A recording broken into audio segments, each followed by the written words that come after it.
Film की शुरुआत एक कैप्टन से होती है जिसके कपड़े खून से भीगे हुए होते हैं। जब वो एक शॉप पर जाता है वो अपने हाथ में एक टूटा हुआ बंदर का टॉय देखता है। शॉपकीपर उससे पूछता है तुम्हारे साथ क्या हुआ और ये टॉय टूटा हुआ क्यों है। कैप्टन कहता है भगवान का शुक्र है अभी ये कुछ नहीं कर रहा। उससे सिर्फ इतना ही कहना होता है और बंदर ड्रम बजाना शुरू कर देता है और उसी वक्त शॉप के अंदर अजीब चीज़ें होने लगती हैं। जैसे एक चूहा रस्सी काट देता है, रस्सी से जुड़ी हुई चीज़ें हिलने लगती है और पल भर के अंदर एक तीर आता है। वो तीर शॉपकीपर को लगता है और शॉपकीपर वही मर जाता है। इससे ये साबित होता है कि ये बंदर कर्स्ड है। जब भी ये बंदर ड्रम बजाता है कोई ना कोई मर जाता है। कैप्टन ये बात जानता था। कैप्टन इस मौत के खेल से थक चुका होता है, इसलिए वो इस बंदर को जलाने का फैसला करता है। और जब बंदर को जलाया जा रहा होता है तब भी हमें दिखाया जाता है कि बंदर अजीब तरीके से हंस रहा होता है, जैसे उसका कोई प्लान बाकी हो। कैप्टन कहता है कि मैं अपने बच्चों के लिए एक बहुत बड़ी मुसीबत छोड़कर जा रहा हूँ। इसके बाद सीन कट होता है और हमें कई सालों के बाद 1999 का वक्त दिखाया जाता है। हम दो लड़कों को देखते हैं जिनका नाम हेल और बेल होता है। दोनों जुड़वा भाई होते हैं और ये कैप्टन के बेटे होते हैं। दोनों अपनी माँ के साथ रहते हैं। दोनों हमेशा अपने पिता के बारे में जानने के लिए उत्सुक रहते हैं, लेकिन उनकी माँ कभी भी उनके पिता के बारे में बात नहीं करती। एक दिन वो दोनों अपने पिता के सामान को देखने का फैसला करते हैं। वहाँ उन्हें एक बॉक्स मिलता है जिसमें उनके पिता के मिलिट्री यूनिफॉर्म होता है। जब वो बॉक्स खोलते हैं तो उसके अंदर वही बंदर होता है जो हमने मूवी की शुरुआत में देखा था। बॉक्स पर लिखा होता है इस बंदर में चाबी भरो और फिर देखो क्या होता है। बेल हेल से कहता है कि हमें इसे चेक करना चाहिए। हेल भी काफ़ी एक्साइटेड होता है और वो बंदर में चाबी भर देता है, लेकिन वो देखते हैं कि बंदर में कोई बदलाव नहीं। वो सोचते हैं शायद ये टॉय पुराना और टूटा हुआ है और वहाँ से बाहर चले जाते हैं, लेकिन उन्हें सच नहीं पता होता है। आज हेल और बेल को अपनी माँ के साथ लाइव्स किचन रेस्टोरेंट जाना होता है। वो लोग काफ़ी एक्साइटेड होते हैं। जब वो कार में बैठते हैं तो हेल देखता है कि बंदर पहले ही वहाँ आ चुका होता है और कार में बैठा होता है। हेल अपनी आंखों पर यकीन नहीं कर पाता। उसने खुद बंदर को बॉक्स के अंदर रखा था, लेकिन वो ज़्यादा ध्यान नहीं देता और वो लोग वहाँ से निकल जाते हैं। वो रेस्टोरेंट के अंदर जाते हैं और जब वो खाना एंजॉय कर रहे होते हैं तो हेल को एक अजीब आवाज़ सुनाई देती है, बंदर के ड्रम की आवाज़। उसे समझ नहीं आ रहा होता है कि ये क्या हो रहा होता है। उसने बंदर को कार में छोड़ दिया था, फिर ये आवाज़ यहाँ कैसे आ रही है। तभी अचानक शेफ का चाकू हवा में उड़ता है और हेल की नैनी की गर्दन पर चलता है। उसकी गर्दन कट जाती है और नैनी वहीं मर जाती है। उन्हें बचने का मौका भी नहीं मिलता। सब लोग इसे एक्सीडेंट समझते हैं, लेकिन हेल जानता है कि ये सिर्फ एक्सीडेंट नहीं था, बल्कि इसके पीछे कुछ और था। नैनी की मौत हेल और बेल दोनों को बहुत ज़्यादा हिला देती है। वो मौत उनके सामने हुई थी। उनकी माँ उन्हें नैनी के फ्यूनरल पर ले जाती है और उन्हें समझाती है कि ज़िंदगी ऐसी ही होती है, किसी को नहीं पता है कि कौन कब मर जाए। इसके बाद वो सब घर लौटते हैं। हेल सीधा बंदर के टॉय के पास जाता है और उससे पूछता है क्या ये सब तुम्हारी वजह से हुआ है। न कहने पर ही उसका भाई बेल वहाँ आ जाता है, हेल को तंग करने लगता है। हेल बेल को बंदर की पूरी कहानी बताता है, कैसे बंदर बॉक्स से कार में आ गया, कैसे उसने कार में ड्रम की आवाज़ सुनी और उसके तुरंत बाद नैनी मर गई। बेल उसकी बात सुनकर उसका मजाक उड़ाता है। अगले दिन बेल भी ज़्यादा परेशान करता है। वो पूरे स्कूल में बंदर वाली कहानी फैला देता है, जिसकी वजह से सब हेल का मजाक बनाते हैं। हेल अपने भाई से बहुत गुस्सा होता है। इसी गुस्से में वो घर आता है और बंदर के अंदर चाबी घुमा देता है और कहता है मेरे भाई को मार दो। हेल ये सब गुस्से में करता है। उसे अंदाज़ा नहीं होता है कि क्या होने वाला है। जैसे ही वो चाबी घुमाता है उसकी माँ की तबीयत बिगड़ने लगती है। वो किचन में खाना बना रही होती है, उसकी आंखों, कानों और नाक से खून बहने लगता है और वो वहीं गिरकर मर जाती है। डॉक्टर कहते हैं कि हेल की माँ की मौत ब्रेन हेमरेज से हुई है, लेकिन हेल जानता था कि उसकी माँ की मौत उसकी गलती की वजह से हुई।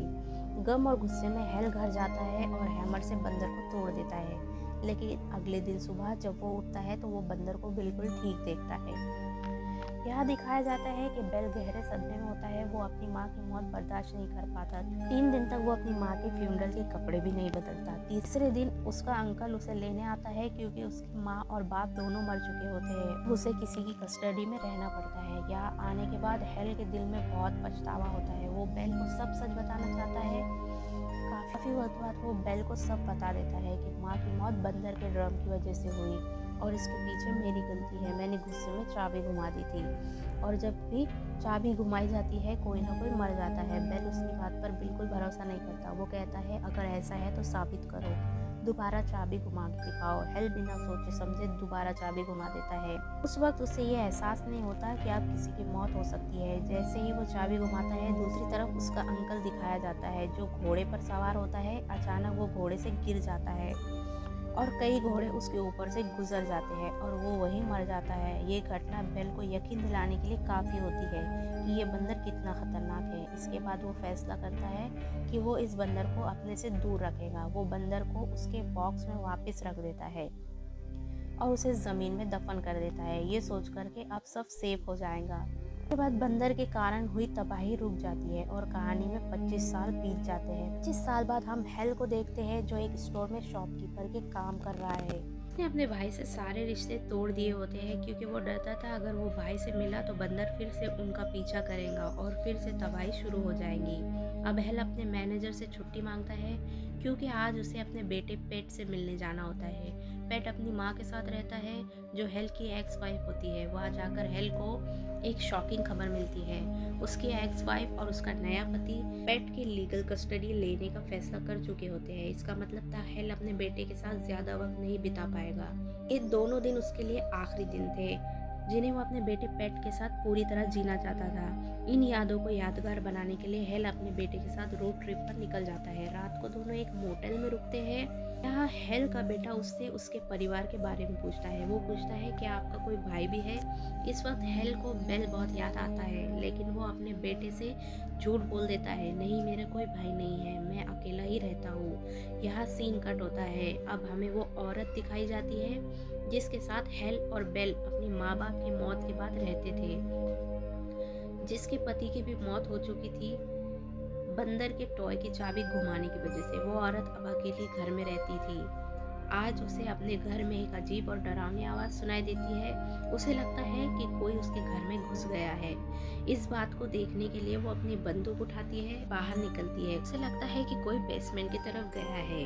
जैसे ही वो बेसमेंट की सीढ़ियों से नीचे उतरती है उसे ड्रम बजने की आवाज़ सुनाई देती है और उसी वक्त उसके पैरों के नीचे से सीढ़ियाँ टूट जाती है। नीचे का ग्लास फ्लोर भी टूट जाता है और वो पूरी तरह जख्मी हो जाती है।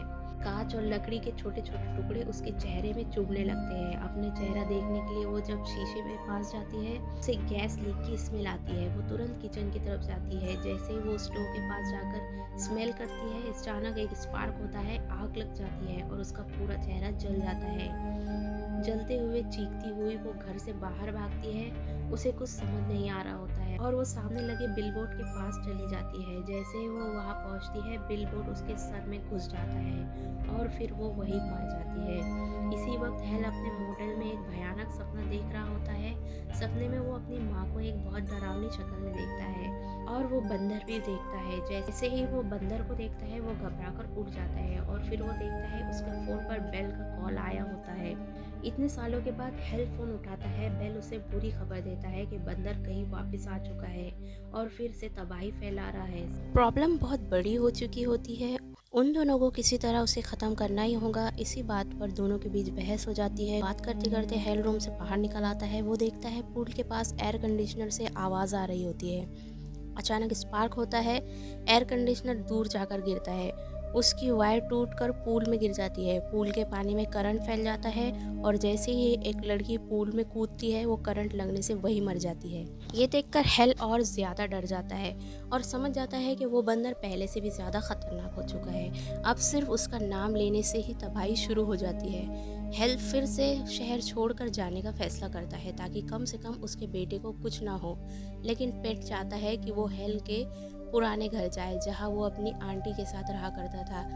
ये उसकी आखिरी इच्छा होती है। हेल महसूस करता है कि उसे ये इच्छा पूरी करनी चाहिए, इसलिए वो उसे अपनी आंटी के घर ले जाता है। वहाँ दिखाया जाता है कि आंटी की मौत के बाद उनके सामान की ऑक्शन हो रही है और वहाँ पर एक बंदर का टॉय भी होता है जिसे एक लड़का खरीद लेता है। रास्ते में हेल अपना पास्ट याद करता है, कैसे वो अपने पिता के लिए तरसता था, कैसे वो उन्हें याद करता था लेकिन उसकी माँ उसे कभी उनके करीब नहीं जाने देती और फिर उसके पिता की मौत हो गई। इन्हीं सोचों के साथ हेल सो जाता है। तभी एक एजेंट उसे जगा देता है। एजेंट उसे एक शॉकिंग खबर देता है, जिस शहर में वो आए हुए हैं वह अजीब घटनाएं हो रही है। शहर में एक के बाद एक लोग अजीब एक्सीडेंट से मर रहे हैं। ये सुनकर हेल घबरा जाता है। वो समझ जाता है कि बंदर का टॉय इसी शहर में है। ये बात सुनकर पेट को भी पता चल जाता है कि हेल का एक भाई भी है। अब हेल को उस बंदर के टॉय को ढूंढना होता है, इसलिए वो स्टोर रूम की तरफ जाता है जहाँ ऑक्शन का सारा सामान रखा होता है। उसे पता होता है कि आंटी के घर का जो सामान ऑक्शन में नहीं बिका होगा वो यही रखा होगा। वो एजेंट से पूछता है कि क्या ऑक्शन में बंदर का कोई टॉय था। एजेंट को ठीक से याद नहीं होता, इसलिए वो स्टोर रूम खोल देता है। हेल स्टोर रूम के अंदर टॉय ढूंढने लगता है। जैसे ही एजेंट एक कैबिन खोलता है, उसके अंदर से एक शॉटगन निकल आता है। वो सीधा एजेंट पर गिरता है और गोली चल जाती है, जिसकी वजह से एजेंट वहीं मर जाता है। जैसे ही एजेंट की मौत होती है, पूरे स्टोर रूम में बंदर के ड्रम बजने की आवाज़ आने लगती है। अब हेल को पता चल जाता है कि बेल पहले से ही इस शहर में है, लेकिन वो हेल से मिल नहीं रहा। हेल फ़ोन पर बेल को धमकी देता है कि जब बेल मिलने नहीं आता तो हेल उसकी लोकेशन ट्रेस करने लगता है। यहाँ हमें बेल का घर दिखाया जाता है, जहाँ बेल के इरादे बहुत ज़्यादा खतरनाक होते हैं। यहाँ एक बड़ा ट्विस्ट आता है। जिस बंदर को हेल हर जगह ढूंढ रहा था वो बंदर बेल के पास होता है। बेल ने बंदर को अपने पास रखा होता है जैसे वो उसका कोई खास दोस्त हो। बेल अपने पूरे घर में ट्रैप्स लगा देता है, क्योंकि उसे पता होता है कि हेल उसे मिलने ज़रूर आएगा और वो बेल से बदला लेना चाहता है। बेल मानता है कि उसके पिता की मौत, उसकी माँ की मौत और उनके अंकल की मौत सब हेल की वजह से हुई है। आज वो दुनिया में बिल्कुल अकेला है और ये सब हेल की वजह से है। सीन पास्ट में शिफ्ट होता है और दिखाया जाता है जब दोनों भाइयों ने बंदर के टॉय को ज़मीन में दफन किया था। उसके बाद बेल वापस आया था ताकि बंदर को निकाल सके, लेकिन उसे वहाँ बंदर नहीं मिला, सिर्फ बंदर की चाबी मिली थी। उस दिन के बाद से बेल बंदर को ढूंढने की कोशिश करता रहा। आखिरकार उसे बंदर मिल जाता है अपनी आंटी के घर से, जिसे उसने रिक्की नाम के लड़के से ख़रीदा होता है। पर अब रिक्की उस टॉय को वापस हासिल करना चाहता है, तो वो उन्हें बंदूक की नोक पर ले आता है और उन्हें अपने घर ले जाता है। रिक्की हेल को बंदूक दिखाकर धमकाता है और कहता है तुम बेल के घर जाओ और वहाँ से बंदर का टॉय ले आओ। हेल जानता था अगर बंदर का टॉय हाथ लग गया तो बहुत बड़ी तबाही होगी। वो पेट को समझाता है कि गलती से भी बंदर की चाबी मत घुमाना, वरना सब कुछ खत्म हो जाएगा। यह दिखाया जाता है कि पेट बेल के घर जाता है। बेल उसे बंदर का टॉय दे देता है, लेकिन पेट को बंदर के बारे में कुछ भी नहीं पता होता है। बेल ज़बरदस्ती पेट से बंदर की चाबी घुमाता है। जैसे ही पेट चाबी घुमाता है, बाहर हेल के हाथ से गोली चल जाती है, लेकिन गोली हेल को नहीं लगती। वो गोली छत पर लगी मधुमक्खियों के छत्ते को लगती है, जिसकी वजह से सारी मधुमक्खियाँ रिक्की के मुंह में घुस जाती है और उसे मार देती है। ये देखकर हेल समझ जाता है कि चाबी घूम चुकी है, अब इसे रोकना मुश्किल है। हेल भी बेल के घर के अंदर जाता है, लेकिन जैसे ही वो अंदर जाता है, एक ट्रैप एक्टिवेट हो जाता है और वो उसमें फंस जाता है। बेल उसके पास आता है और दोनों के बीच झगड़ा होता है। इस झगड़े के दौरान उन्हें ये एहसास होता है कि पेट ठीक नहीं है, क्योंकि बंदर ड्रम बजाना शुरू कर देता है। इसका मतलब होता है तबाही शुरू हो चुकी है। जैसे ही ड्रम बजता है, घर की छत कांपने लगती है। छत के कांपने से बेल का ही एक ट्रैप उसी पर गिर जाता है और बेल की मौत हो जाती है। इसके साथ ही शहर में तबाही शुरू हो जाती है।